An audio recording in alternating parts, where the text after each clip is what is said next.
اصل چیز وہی ہے جو میں نے بیان کر دی ابو داؤد سے کہ آپ نے میت کے لیے دعا کرنی کہ اللہ تعالیٰ اسے قبر کے سوالات میں استقامت عطا فرما. اور قبر کے سوال جو ہیں وہ بخاری، مسلم، ابو داؤد، مسند احمد میں رپورٹ ہوئے ہیں. کچھ حصہ بخاری مسلم میں ہوا ہے، کچھ ابو داؤد میں، ترمذی میں، مسند احمد میں. پہلا سوال ہوگا من ربک، تیرا رب کون ہے.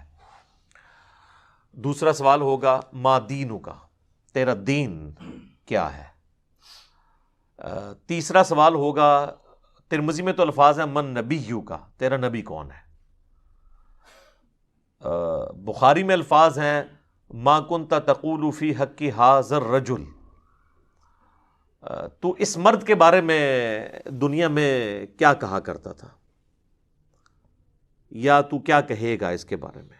وہ کہتے ہیں جی نبی علیہ السلام کی شکل مبارک دکھائی جاتی ہے اور پوچھا جاتا ہے اس مرد کے بارے میں. تو یہ حاضر رجل، وہ کہتے ہیں حاضہ کا مطلب تو ہے کہ وہاں پہ موجود ہوں گے.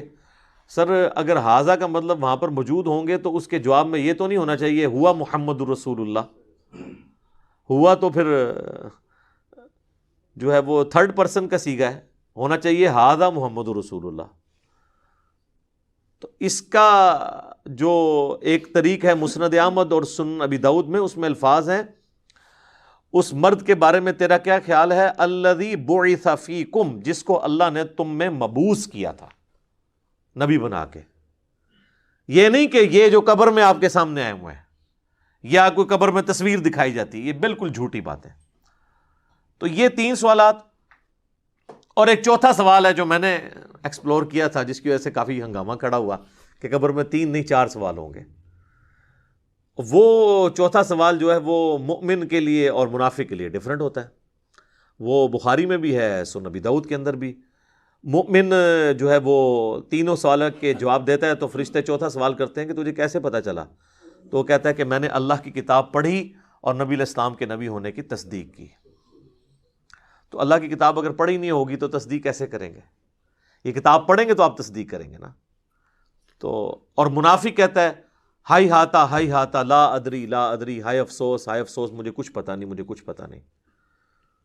تو فرشتے اس کو کہتے ہیں کہ تو نے خود پڑھ کر سیکھنے کی، سمجھنے کی کوشش کیوں نہیں کی، یا کسی ایسے شخص سے پڑھنے کی کوشش کیوں نہیں کی جسے ان چیزوں کا پتہ تھا.